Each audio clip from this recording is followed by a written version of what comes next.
So I'm like, how did I end up here in this like toxic influencer world? So I was promoting things that I'm like not proud of right now. How did that transition go? I thought that I am throwing my creator career out of the window. Followers were dropping like crazy. They didn't like to see me in trash, penguin poo, talking about like how it smells in different places. And now, literally 5 years later, the front of this movement, environmental content creation and greenfluencing. And I can see, wow, like the potential of this. We can change so much within social media. We should be supporting each other doing that. Meet Marga, Margarita Samsonova, or Margreen as we know her online. Margarita is what we call an environmental content creator, or as she coined it, a greenfluencer. And now with multiple years into the space and a green media agency behind her, she definitely is a force to be reckoned with. So today we get to hear her story and talk with her about where this space is heading. While she grew up in Latvia, her curiosity actually led her to travel the world. And as you heard from that introduction, that influencer lifestyle had to make room for a more sustainable and purposeful way of living. Now you can find her on research boats, on conservation projects, and actually using her knowledge of content creation to inspire a new generation of eco-creators. If people know this show and they know what we stand for, they know that we're on a very similar path. Right, Charlie? Absolutely.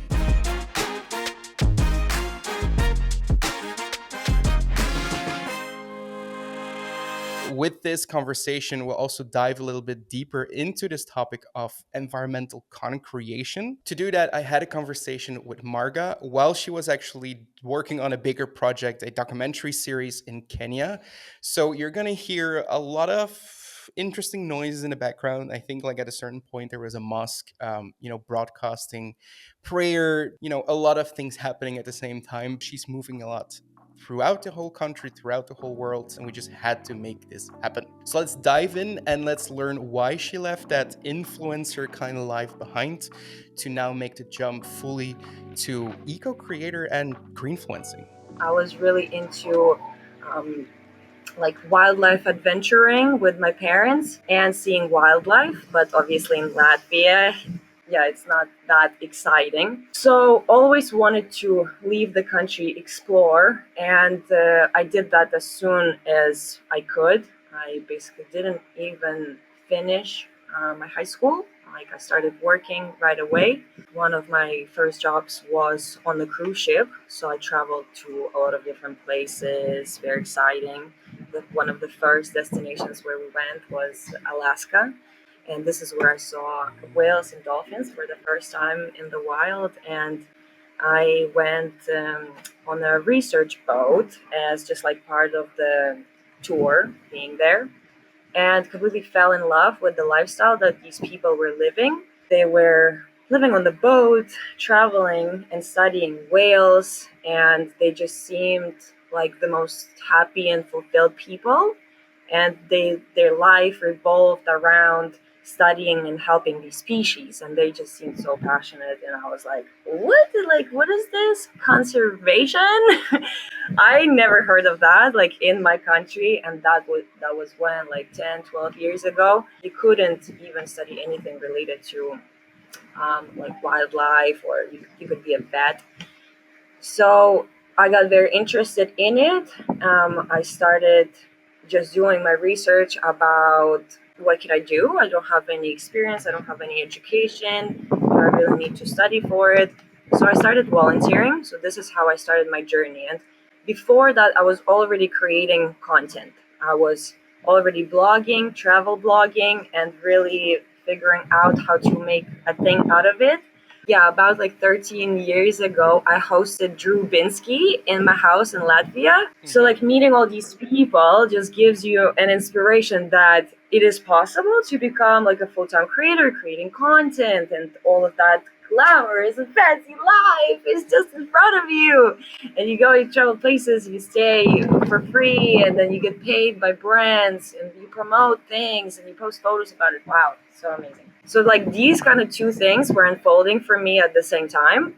Um, and I was volunteering, I was creating content, learning about it, and then I realized that if I actually want to, make a difference in wildlife world, I have to study for it. Like, sorry, there's no way around it. So I went and I got my bachelor's in animal biology and conservation in UK. Okay. And then during my studies, I was doing a lot of practical work. So I was traveling and again volunteering, creating content. My lifestyle and influencer and travel side was really growing and unfolding because I was really traveling a lot. And then my thing was like budget traveling. So I was promoting things that I'm like not proud of right now. I was presenting myself as this like crazy reckless traveler. 5 ways how you can jump over fence in the national park and get in there for free and camp in places where you shouldn't be. That's what I was posting about. And then the sort of like the influencer side took off. I started working with tourism boards. I started getting invited to destinations, to countries, to places. I started working with hotels, Hiltons, Radissons, fancy places, Santorinis. Santorini. And then I burned out. I completely burned out. Just like this, I think I did it full time for a year. I was like, what am I doing? This is not traveling. This is not necessarily like the work that I want to be doing and the people that I want to be spending time with. And then I am a wildlife girl. Like I am really like legit passionate about animals. Like I can spend my whole life just looking at the animal and I'll be very happy. So I'm like, how did I end up here in this like toxic influencer world? And yeah, I kind of hit this crash moment in my life when I thought that I'm just gonna quit doing this, just quit creating content because I didn't resonate with it anymore. What if I just go back to volunteering? And I started creating more content about animals, but also about the causes. And this is what started to pick up. Like the first project that I really put my heart in to present on social media was maybe about 5 years ago. Project with penguins and plastic.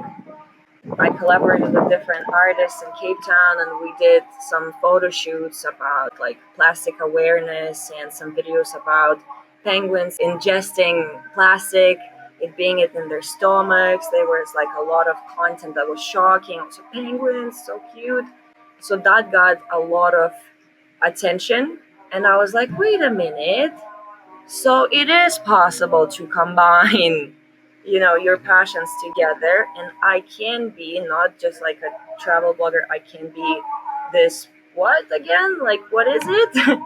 No, wasn't sure. Maybe like for 4 years, wasn't sure what is it, but I was like, okay. And then in that moment, my followers, my dearest influencer obsessed followers were dropping like crazy. They didn't like to see me in trash. They didn't like to see me in, penguin poop and talking about like how it smells in different places. But then I was like, okay, I have to accept that this is my path and that's what needs to happen. So yes, now I've been on this journey for 5 years.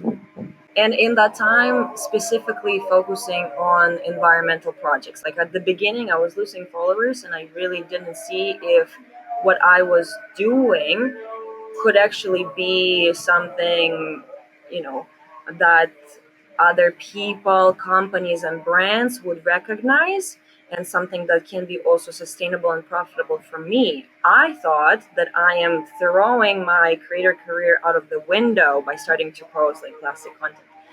And now, literally 5 years later, I am someone who I want to say I am in the front of this movement, environmental content creation and greenfluencing. And I can see, wow, like the potential of this and what is like starting right now is like bubbling. And we can change so much within social media and the narrative and how people are just receiving this information about environment, nature, content, and just inspire so many people to do this thing. I am absolutely obsessed with this movement right now, and is something that helps me to really build my dreams. I'm doing incredible projects and I create them myself. Like, yes, I work with different organizations that are already doing incredible work, but I am the one who is choosing what to support and what resonates with me. And then this is what resonates with the audience as well. And it's creativity and it's inspiration. I love it. A wild interview, as you can hear. A lot going on there. No, first of all, I think it's awesome what she's doing. The idea of being sort of like an environmental influencer or a green influencer. I've had that idea for a while. I've actually sort of pitched it to an ad agency that was doing work with organizations like 4 or 5 years ago. I didn't have quite a fleshed out idea, but I was like, hey, what if we get influencers to like go out with these organizations? And the agency didn't go for it. But that sort of idea of like, we have this whole audience of people that are interested in travel influencers, and travel usually involves going to places like coral reefs and areas that are impacted Mhm. by human activity. What if we combine the two? So super inspirational. Yeah, and I think something that also very much resonated with me was this feeling of something's got to give, something's got to change. I've always been also like the freelancer guy. So you, basically, what you also do, Charlie. Hmm. So you call us for a job, and we will show up at the gig, and we also film something. And a lot of that stuff that was happening at the time before I started Creators for Climate was, tech videos, IT, kind of this sphere, and like especially things that were making things worse instead of helping the narrative Totally. of the climate crisis. So for me, it was like I need to find ways to start actual projects that matter. And the same thing for YouTube. Like I was making YouTube videos on my own channel, Tom's Odyssey, making these review videos. Like you get sent stuff over, a little bit similar to what Margarine was saying, and then you make videos about them. But it's all to promote overconsumption, and definitely not something that is, making sense. You're trying to make a video so people buy more stuff, and I think we just have to do a little bit of the opposite. So a little bit of defluencing, is that a word? Think Defluencing. I love it. thanks, defluencing. Yeah, I think it's just something that we all have to go through before we get into environmental content. Yeah, for me that was a lot of letting go of ego. So like I already built this entire brand. I think it was around 45K, so 45,000 subscribers, where I was like, yeah, let me ditch that and start something completely from fresh. Yeah, So actually starting from zero, and you get humbled along the way. Like everything starts from scratch. You have to redo everything that you're thinking about. So I don't know if that's something that plays for you now that you're also working on Curious Earthlings, or maybe not at all because you're in a little bit of a different game there. no, I think it totally does, and that's what is currently pushing me, and what has kind of been the catalyst for that inspiration for me to get into this type of work is I've always been interested in it, and I feel like I have a skill set, so it's like, why not apply these skills in filmmaking to something that actually matters. For me, the hardest part is, and it's still the hard part, is the money aspect for me, because there's Mm, so much money yeah. in doing the advertisements for the product, and there's not a whole lot of money in doing a cool thing for an organization um, that's running off of like a grant or whatever. So it's that balance of like, what do you want your legacy to be, and what do you want your skills to be applied to?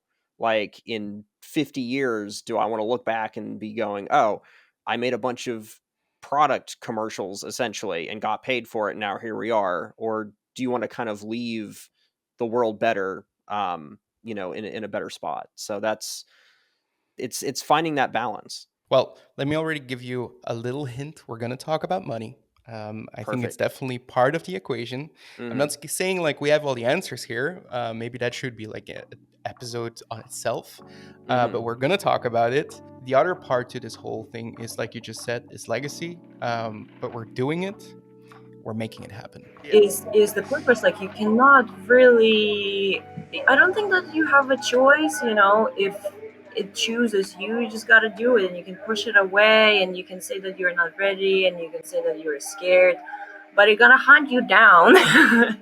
And at some point you're ready and you're gonna do it, and we need more of that. That's why for me right now is about inspiration, is just giving people hope, because there is so much of still of the doom and gloom. And this is where I started my journey as environmental content creator. I started it with the doom and gloom, and I started creating shocking content about pollution, the sad white girl in the trash, and that goes really viral, and it gives people fear and anxiety, and they comment and they share and all of that. And then I myself got trapped in all of these emotions: eco anxiety, just hopelessness, just I am the problem, I'm traveling and I am part of this, and like, what am I doing?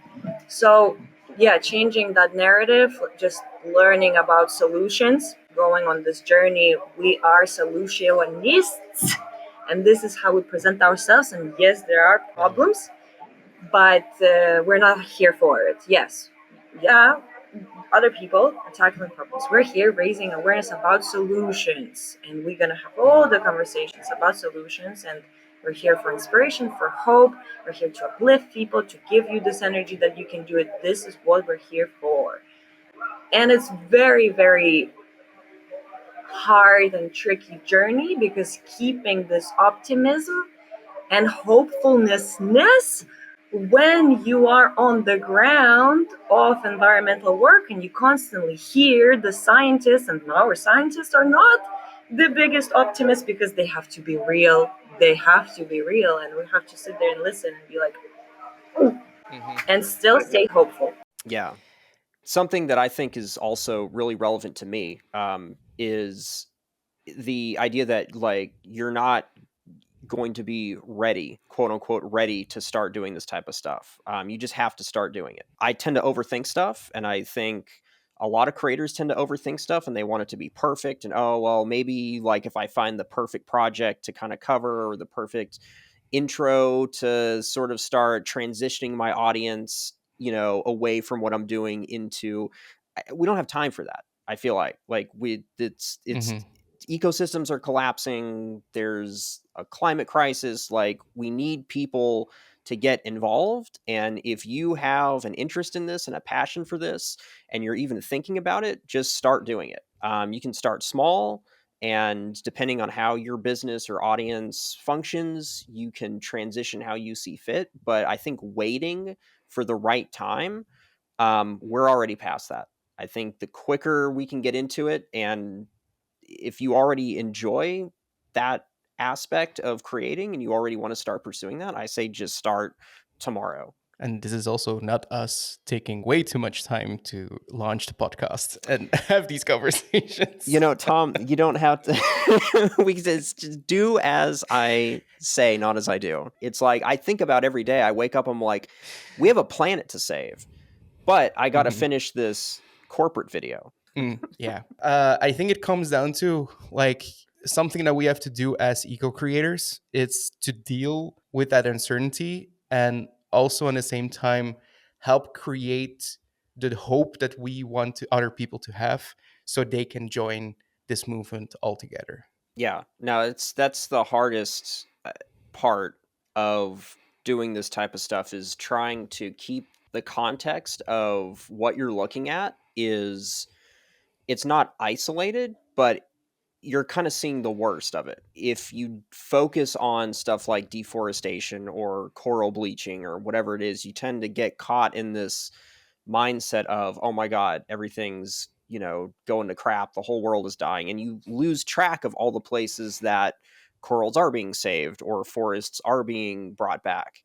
I think having breaks and having healthy optimism, Yes. where you step back and you realize that what you're doing is important, but it's also it's a piece of a whole. It's not everything. I think that's something that Marga also has. Like, I mean, you can see and you can listen to that from this interview. Like, she has a lot of energy, and like she has a way of presenting herself that I think also helps other people see like there is a positive side to this. Like, we have to find the positive side to this conversation. So before we dive into more of those like examples of the projects that she's been working on, I want to go into something else first, and something you already mentioned. It's we have to keep the lights on at the end of the day. We Hmm. have to make it sustainable for us to keep doing this as well.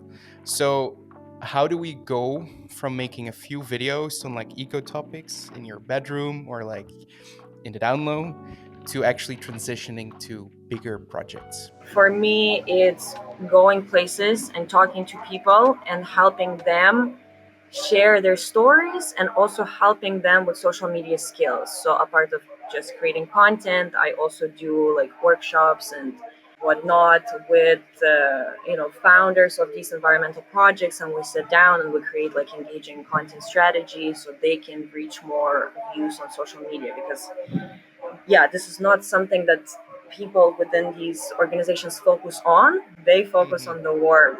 They are the people that focus on the work, and we need them to post about it more.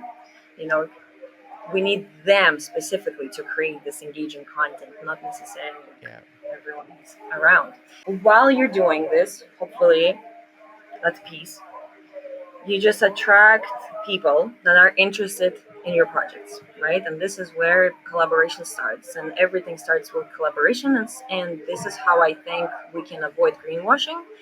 I very rarely take on projects and brands and clients that are, you know, just like reaching out and they have like some sort of like one-off campaign, to create a piece of content, and then I don't even know who these people are. I never hear from them again. Like, I don't do this. Everything, all the partners, all the projects that we're working on are our connectors, are part of our community. But this is something that took me to build, in the last sort of 10 years. So for small and starting creators is looking out who are starting together with you. And not necessarily you need to form like a separate entity or project, but just know them, just collaborate with them, just see how you can join forces. Yeah, so on this journey, I've been attracting the right people, and I've also been calling them. So I've been doing posts where I was sharing that I need help with this and this. And I did the 5 rounds of internship program at Behind the Greens, and this is something that turned this internship program with the workshop, and now it turned into this program that is called Mastering the Art of Greenfluencing. That I never had a plan to create it, so that was like a journey. So Behind the Greens now, and Behind the Greens is environmental media company that I started. It's our second year now. It's a Portuguese media company. So we now have about 10 people on the team, half employees, half interns, volunteers, passionate people. Hmm. And this is something that, of course, helps massively. Is having team, having inspiration. Is a lot of give and take. We do like a lot of group calls. Every project starts with an idea and with inspiration, be it from social media. I see someone post about the project, or I see the project itself. It gives me an idea. I reach out to them. We start the conversation. Like, you never know from the beginning, like a full project. And if we're talking about sponsors and funders, right now, this thing is really picking up. So there is just like so much more opportunities. It's absolutely unheard of. They're really on every corner, because this conversation is, you know, hype, is It's a top, hot is topic. needed. Yes. Before that, it was hard to convince people. First of all, like, environmental content creator, what is it? Greenfluencer, what is it? It was hard to convince people that they should invest in some sort of like, even if you are a sustainable brand, you need to invest in some sort of like storytelling about how you are making a difference and all of that. Now there are content creators within the companies that is their full-time job to explain that. So like within just the industry is progressing so much. It's absolutely huge potential. But what I usually do, like for example with this project, I find organizations that I want to visit, and then we pitch this idea to the brand, to a company, to organization. We have our like trusted connections, and sometimes brands reach out to us. So sometimes not only I would like participate in their campaign, I would present them my own, or be like, oh, actually, how about you just invest in our project? So that usually involves like going there, helping them with social media, creating content, and sharing it. We now have like six social media platforms on different channels. So yeah, growing exposure and awareness for these projects. I'm just gonna pause this quickly here. Do you have some thoughts on that? Because I feel like that's also something you've been doing with Curious Earthlings. Yeah, so I will be the first to say that I am terrible at outsourcing things because I get an idea and I want to have every aspect of it just because I'm a nerd and I like having my hands on it. But It's our baby. it is, but having a team is critical whenever it comes to doing anything large, especially something like a documentary. Even if it's just managing stuff behind the scenes and you know putting documents together, like just having people to collaborate with is everything. The difference between short form and long form, generally long form, you're going to be putting that on. I mean, if you have a YouTube channel with sponsors and subscribers, like that's awesome. But if you're doing it more I guess we can consider the traditional route, it would be pitching it to like a network. So a Curiosity Stream, a Netflix, Water Bear Network, stuff like that. Either just go make the project and then try and sell the rights to it for broadcast, Hmm. or you could try and get sponsors and investors and funding up front to go make the project. That's a lot harder if you don't have connections. For me, I'm at a point to where I'm just trying to make stuff and then see who's interested. So if a network is interested, I mean, you think about a network like Netflix, they're always looking for content, right? So if you Hmm. go out and Yeah. you even film something short, 5 minutes long, but it gets the point across and it's like a little micro documentary, you can use that to then pitch a much larger project because you've sort of proven that, hey, these people are interested. This is the concept. I'm capable of doing it. So it's a much longer process. It's actually very funny how much I have to think back to the course that we take. Because again, I'm going to reference something that I learned from there, but it keeps sticking with me. And it's the same thing that I hear in what you're saying, in what Marga is saying too, is like you have to create where you want to go, and then you use each step of that process as leverage point for the next step. I think it's the same thing as you're just starting out as an eco creator and you're making your first videos. You can use anything about these videos to then showcase it to a possible brand, to a possible collab, or just use all these tidbits of proof that it worked. Yeah. I think what's really good about that is like people like you, people like Marga are very open to talk about this, because I think this is a space where we want to have more people, more and more people. It's not like we're trying to gatekeep all the information, because we're actually talking about something that's more important in the long run. At least that's how I feel about these things. No, absolutely. I mean, I've learned everything I know from people online and collaboration and just like hanging out on film sets and stuff like that. So it's to me, Hmm.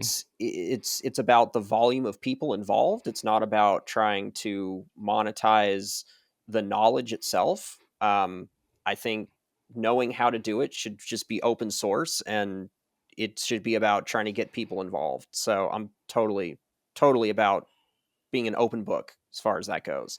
And then also just one quick thing I want to add, kind of pitching a project and trying to Hmm. get content to, use that stepping stone effect that you were talking about. treat every single project as if you're being paid $1 million for it. Like if you're Yeah. doing a 3-minute little thing for a local organization, like don't have the mindset of, oh, this is just a fun little side project. And then whenever the real project comes, it's like, no, this is the real project. Like this is going to then lead to you making something else and you meeting someone and then maybe a year from now getting funding for that big project. So if you treat this as like some side thing, you're never going to be in the mindset and you're never going to be ready for whenever that $1 million project comes in. So treat everything as if this is the big one. And whenever that big one does come, you'll already be ready to go.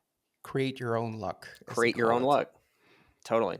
So, talking about creating your own luck, let's get into some of these projects. That actually, this project I think that Margarine was working on, because then we also get a little bit of insights of like how she applies everything that she's talked about before into like making it happen with content and like distributing all of that content. So I'm currently in Kenya, and it's been like a 2.5 month of documentary filming trip. That's what I call it, and I do these once every 1.5 year or 2 years.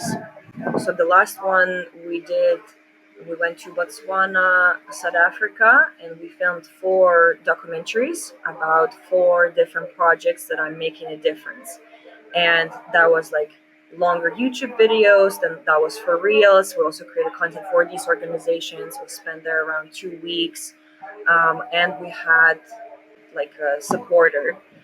Jack Wolfskin is an adventure brand that is one of our biggest supporters right now. So this is like a second round now. It's been a series of projects. So far we visited 3. They're very different. The previous one with people that are recovering from heroin addiction, and they created this environmental initiative where they are doing cleanups in town and on the beach. And sort of the message of this project is clean yourself to clean the world, which I think it was just It's a really strong story right there. very Mhm. powerful story. This next place, everything just falls into places, these connections, you know. So this place is it's also on an island. It's called Earth Love. So it's a permaculture healing ground. There is a recycling project, recycling plastic, recycling clothes. They're doing so many things. There's also a creative hub and a hub for digital nomads. So everyone is welcome. So here they're like a connector for all these different environmental projects. So we're also trying to raise awareness about what they're doing and connect them to these different initiatives and sort of like showing the real paradise life of the island, which is not sipping margaritas by the beach, is figuring out how we can recycle on the island, is figuring out how to grow our food when there's only sand around. And this is what they're doing here at the garden. They literally have like 50 species of bananas and so much diversity of food growing on such tiny island is absolutely mind-blowing. Like, how can you do it? But they can, and we learn from it, and we share these stories so other people can get this inspiration, can do it as well. What I also can feel is there are a lot of emotions involved with this. It's not just your one-off video you're going to film, your one-off documentary, because you put a lot of yourself into this. What are some projects that you're like, oh my god, that hit really hard? Every single one of them, because I just do everything with my heart, and it's the biggest gift and the biggest challenge of what I do. And I think a lot of people resonate because we are doing this work because we have very strong empathy for nature Mhm. and for people, and we want to help. And it's driving me mad sometimes that I think that I'm not enough, I'm not helping enough. I'm looking at these people, the realness of what's happening to the planet, and like, can I really help with my videos or with my ideas? Is a lot of like personal pressure. But if we're talking about, impactful stories, I'm not really a people person. I'm a wildlife girl. So being involved in this heavy project where there's like addiction and so much pain and grief and suffering and poverty and dirt, we did a cleanup in the in the streets of Lamu, and we were literally going in the sewage. And is that what we need to do to change this? Okay, okay, I'll do it, but is it really changing? You know, I'm still thinking about it every day because this energy of hope that we shared there at this project, it, I just trust, I just know that we can do it together. Absolutely. Usually, my passion is in wildlife, and this is somewhere where I also get hurt a lot seeing wildlife suffer, Yeah. hearing the stories. You know, I did two projects about rhino poaching, and this is how I started my Nice. documentary journey. One of the first videos that we released was about this baby rhino, and it's one of the videos that got absolutely viral. We filmed the rescue mission because the mother of this rhino, Benji, his name was Benji, was killed by poachers. That feeling of seeing this hurt baby rhino crying at night because it's traumatized because his mother was killed in front of his face so brutally, like literally half of the Mm. face. So that's what they do. And you're there with the people, and I am there just for a short time.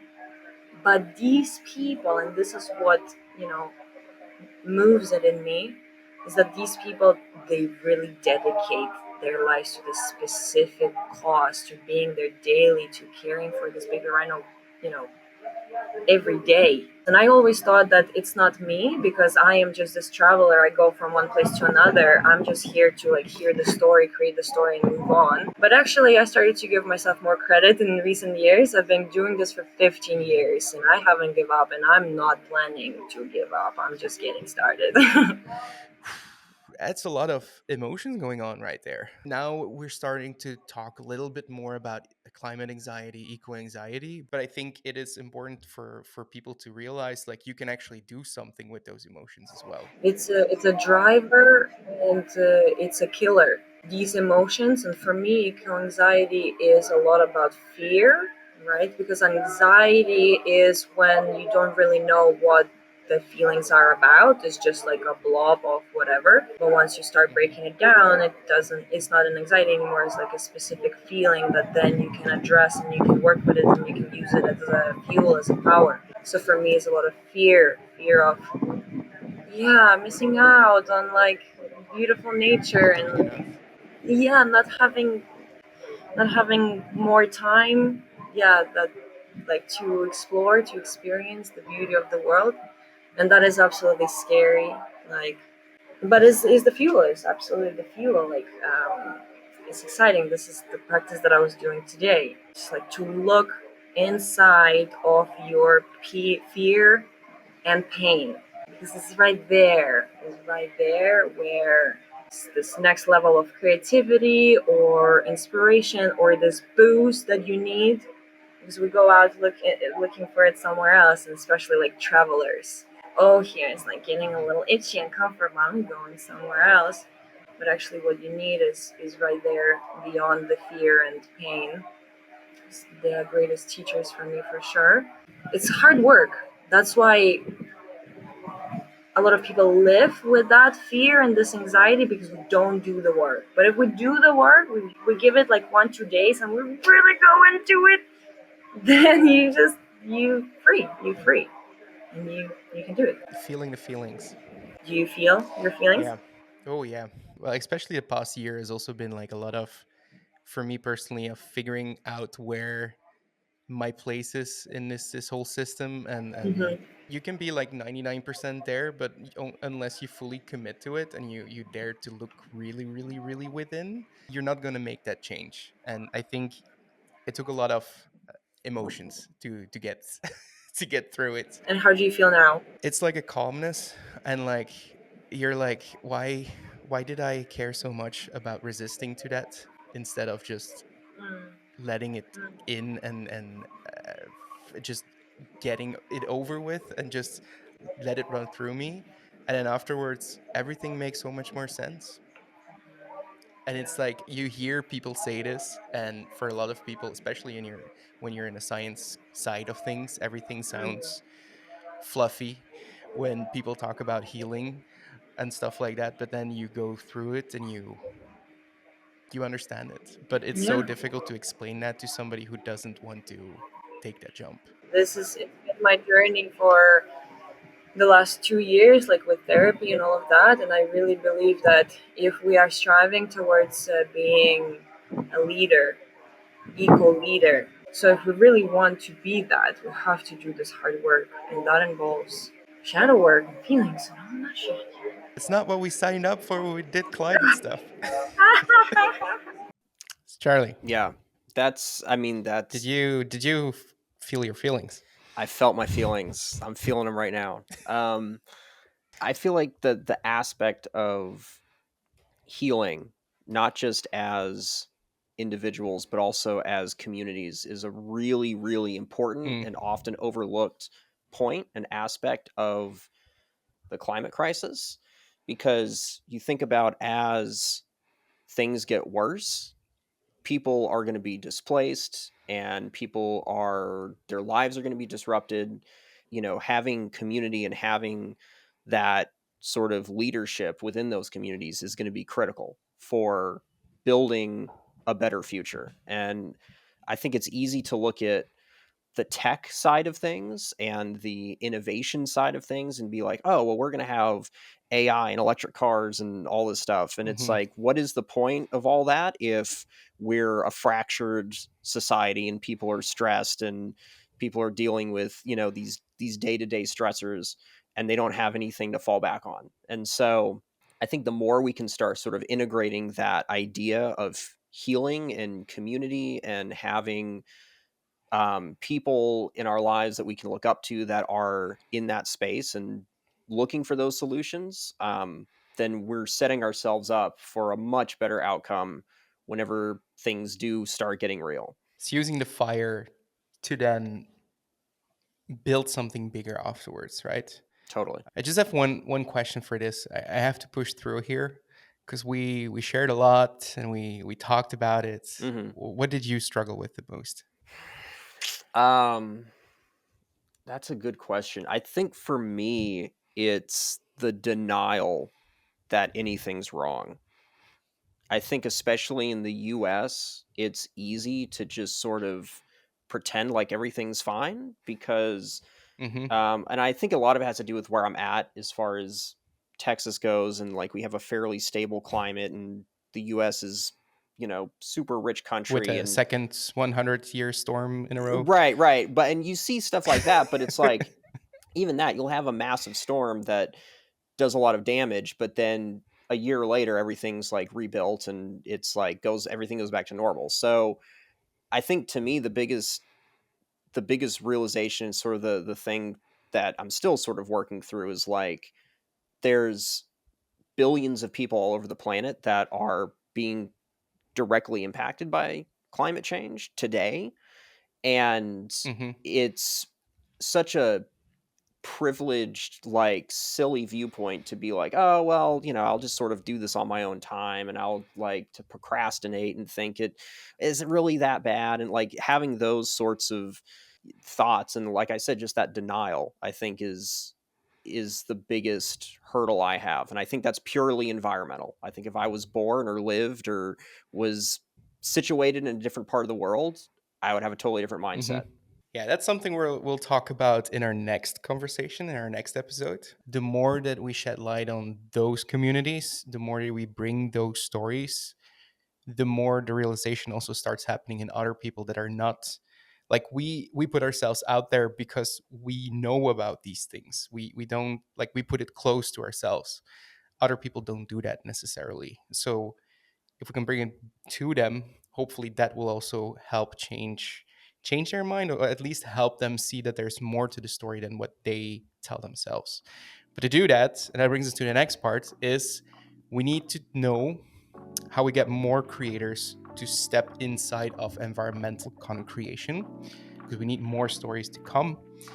And the question is, how do we take our first steps into this new field of content creation? So if you're starting off, I think it depends like how you wanna address it right away. Like, is it something serious, or is it something that you just want to do as a hobby? Like, and all these things depends on your age and where you are, if your son's school, all these things. I think just start is simple, is to outline the topics that you are the most passionate about. What are the conversations that you're having with your friends? Like, is it wildlife, renewable energy, plastic, whatever. You just make a list. You pick the form, the most interesting form for you of content. Is it videos? Is it photos? Is it text?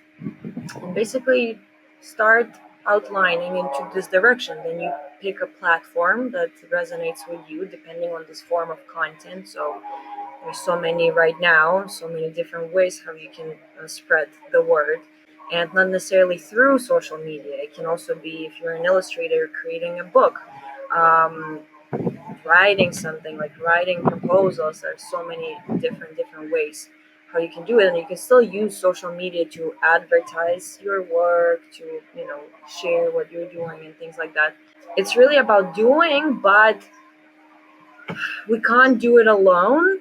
So it is about finding this community of people that are doing similar thing. Because when I was starting, I was figuring it out myself, and I really don't see the point of doing this anymore for other people. Like, there are answers out there, you just have to find people that will give it to you.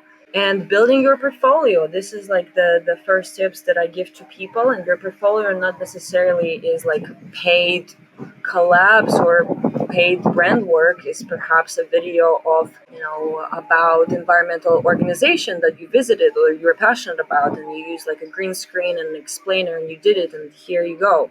This is already your step into this. You can show it to the brand, they might be interested to recreate something similar. It's starting as community, and it's putting yourself out there, actually putting this content out there. Because a lot of us creators, let me know if you resonate, like, I love creating content, I don't necessarily love like putting it out there, and like all the steps that are involved is daunting. And then like answering comments and all of that, and people might not like it, or you might get or not get these likes. Like, it's so frustrating. It's all personal work. You're putting yourself out there, if that's your choice. If, of course, you are not using yourself as a persona, that's a different thing.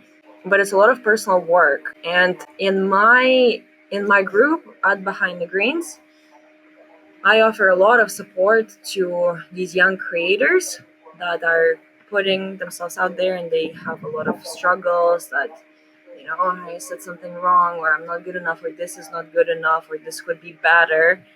My encouragement is, let's freaking go. Let's just continue. Like, want to see my video like 10 years ago? Shit, we just have to keep it up. We also have sponsored spots. So we have brands that are looking for creators that will become their ambassadors. And this is something that I push for when we work with brands, is to look out not just for creators, but for ambassadors, for people that would resonate long term with your vision. And it's a very separate and different relationship and mindset, but it's something that we're trying to cultivate here. So in person, we collaborate with environmental initiatives. We bring people and we travel from one to another. We create content, and we have workshops about everything: creative storytelling, content creation, social media, marketing, presentation, how to conduct interviews, trends, virality, editing, even AI. On the last workshop, we were talking about AI, using all the new creative tools. And there's homework, people practice. We push them more outside of their creative boundaries. And it's like a boot camp. And I'm super excited because it's this energy. I just remember the sessions are live. We don't do like pre-recordings, because it's all about the energy, the real presence and the energy. And it's just like imagine 35 Environmental creators are meeting together with a goal of like learning something new about the content and then going out there making a difference. That's powerful. So we start small. We start with the shortest form content possible. Let's say, how do we write 2 lines of the text that would interest someone to read this article? Or how would you summarize this like 3 paragraphs of this research into something short that can also be a hook for the video? So we start there and then we expand. Okay, how can we create a 10-second reel that would, intrigue someone to read the caption or something else, and then longer. I think kind of a universal rule that I like to stick to, but it's probably more relevant to long form than short form. You can make something, but not necessarily release it. So if it's the first time Mm-hmm. you're making something and you're like, I want to test this out, but I don't want to embarrass myself, or I'm self-conscious, or it's like kind of like the idea of like vlogging in public. Like it's like that's a weird thing to do. Like if you're hitting those Yeah. walls, instead of having that stop you from doing it, make something small and then don't release it. Just keep it for yourself. Use it as like a reference for something else you want to make in the future, or maybe keep it in an archive so down the line, whenever you are releasing content, you can pull from it. But this idea of like, oh, I'm going to work with this organization that's local, but I don't really know what I'm doing and I don't want to like make them look bad. Give them the footage and edit something together and just use that as a test run. Like you don't have to take it as seriously as you think you do. Kind of like the first version of this episode today, which we fucked up Absolutely. yesterday. Absolutely. And now we're redoing it again. Right. Well, Yeah. no, and that's the whole thing. You live, you learn. Yeah, no, and that's the whole thing. It's like you don't like just because you're making something doesn't mean you have to make it perfect, and it doesn't mean that anybody else has to see it. Sometimes just you making it for yourself is all you need to start realizing, oh, this is what I can do differently, this is what I can change, and that sometimes gets the ball rolling versus making a thing, putting it out there, and now you're like, oh Yeah. my God. At a point, you do have to make the decision to put it out if you want to reach an audience. Totally. But that doesn't mean you cannot start from like within the safety of your own bubble. Right. If you're just starting out and you have no knowledge about content creation, that is the safest thing to do. Usually when I do workshops, I say like the 50 first videos that you make, think about them as throwaway cards. Like you're not going to be using it. You can use them, but like you're just learning so much things, so many new skills, that don't think of them as finished pieces. Think of them as learning curves. And then once you get to these other stages, that's when you start learning, adapting to something new that you can integrate into your next video. And every video you create or every piece of content you create becomes a better version of what you did last time. Totally. And then you get quotes like those videos from 10 years ago, man. Mm-hmm. Yeah, and that's what I mean. It's like you have to make those videos from 10 years ago in order to get where you're going to be. And just one thing I will say is if you do make something and you don't post it anywhere, show it to friends and show it to family. Like show somebody. You don't have to necessarily post the first thing you make, but show it to people and get feedback. And that's sort of like its own little mini comment section, basically, but in a controlled environment. So I love that. yeah. In a couple years, we'll just tell Chat GPT to make videos for us. Oh, yeah, let's not open that can of worms. We're not ready there. We're not ready yet. Actually, talking about that is a great segue, because what does the future look like for eco creators? It's something that I talked about with Margarine as well. So like eco creators, climate creators, where are we heading? And she had some, I might say, really interesting thoughts. I am seeing a lot of new creative environmental agencies popping up, and it's I also think that's something that we inspire at Behind the Greens, because I'm also sharing a lot of blueprints of how we do it, how we run our campaigns, what is the process of coming up with the project. I show everything from like media kits to pitches to everything. But also, yeah, with the AI and gaming world, I'm also now interested in streaming. We're streaming this right now. Really seeing huge potential for us there, because streaming is the future, is absolutely like social media, all these apps, they just want us to be glued to the screen 24/7. So it's there, it's already happening, but it's not necessarily a space for us, and we got to go there. So it reminded me of, I think a few years ago, a lot of big YouTubers got into this space, like Eric and a few others, where they just started streaming nonstop. What was cool there is like you could see like they created this vertical in their audience, like a lot of depth to their audience because they were with them all of the time. So I started thinking, what if you stream a campaign like that, where you're doing like the cleanup, or you're doing like planting of trees, or whatever your organization is doing. You start building a connection with your viewers. You inspire action to be taken because people see what you're doing. But from a content creation standpoint, you have so many different raw moments. Like you can clip the hell out of that, make it into micro content for reels, TikToks, and shorts. You can react to that. You can send that to people to react to. You have this macro content, is just a stream. You put it on maybe as a GoPro kind of deal, or like a few cameras where you highlight what's in front of us, and then you just clip the best parts. And usually that's also in the, in the, what do you call it, the retention curve. Hmm. You can see the spike of where people are like more interested in. You go back to that moment, you clip it before and after, and you have a viral clip about what you're doing. Yeah.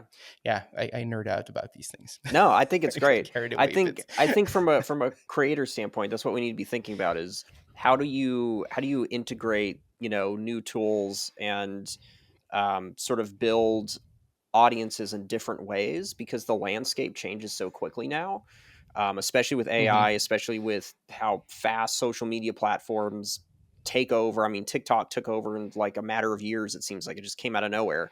And then everybody started adopting that sort of vertical TikTok style format, like, video scroll system and algorithm. And I think keeping the mindset of like, I'm just going to use whatever tools are available is how you stay relevant, and how you just sort of Hmm. fade into the background as if you're still trying to do things the same way you would originally learn how to do it 10 years ago.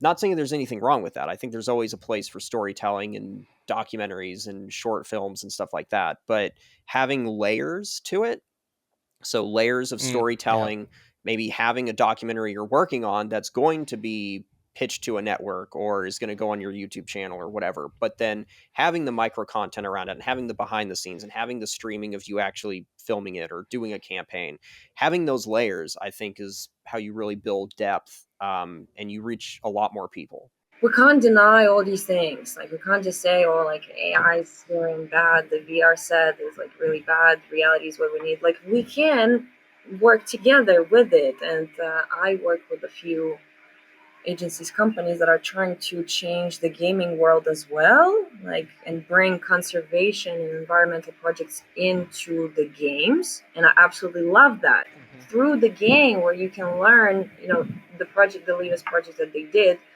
um, was with lions in Kenya, actually here. So you can, yeah, drive around and like plan things, and then receive like live conservation updates about these lions that you're seeing on the screen. That's the future, and the funds and proceeds, like, through the game, go to conservation. I absolutely love it. And the presentations and the experiences around us, like the content, this is where my heart is. And I was at COP 28 in Dubai, and then before that at many different like environmental conferences. So, like, gamifying environment and education around these topics, creating this mind-blowing experiences and presentations that seriously can change your life. These movies about different causes, veganism, whatever, they can change your life. They can change your behavior right now. Like, after watching one piece of content, after stepping into this room and experiencing this like VR world. Modern youth, they're more connected to technology than to nature. So we can use technology to connect them back to Hmm. nature. And they're like, oh, I felt this through the screen. What if I go to the forest and feel that there? because it's hard to get people out these days, and maybe in a few years there's not going to be that many places where to take them. So we got to do it now. It's a reintroduction, and I think collaboration are like the key words I hear from you. And creativity, for sure, because it's all about unconventional ideas, like the things that haven't done yet. Specifically the things within like environmental conservation world, because it seemed that it's like very strict, very scientific, very like, you know, we got to be this way. We need more creativity between these conversations, and it's something that I've been trying to bridge like in the last few years, to really break down this information, to bring some spice and excitement. I want to find a way with my storytelling, with my presentation, with my self work, to really get to the people, into their hearts, to really give them a feeling of this love for nature. And I think it's so powerful. And I think this is what we all should be doing in one way or another. If you are a conservationist, a creator, a businessman, absolutely anyone, if we can do just a little bit for nature, have just our own little cause and project, and just work on it, and know in our hearts that we are doing our part, that's beautiful. It's brilliant. And we should be supporting each other doing that. Amen. Closing thoughts. I'm going to keep it simple. I think it's awesome what she's doing. I think it's exactly what we need more of. I think if we could have, I mean, you saw that big boom of travel influencers and stuff like that a handful of years ago. Like everybody was doing it. Sam Colder was doing it. Like everyone sort of created this whole genre of content around travel. Those people and those audiences are perfectly positioned to sort of take the reins on being green influencers. Oh, that was such a good ending. Damn it. Oof. Okay, I think we're just gonna leave it there. Now, details. To learn more about what Margarita is up to, I left all of the links that you need in the show notes. That also includes her program for starting eco-creators called Mastering the Art of Greenfluencing. And then looking at the future ourselves, in the next conversation, we're going to get deep and personal and take a look at behavior as humans and why some people will be listening to this podcast and some other people will keep denying shit is going down even when they're elbows deep in the water. So see you there on Creators for Climate, the podcast. Hell yeah.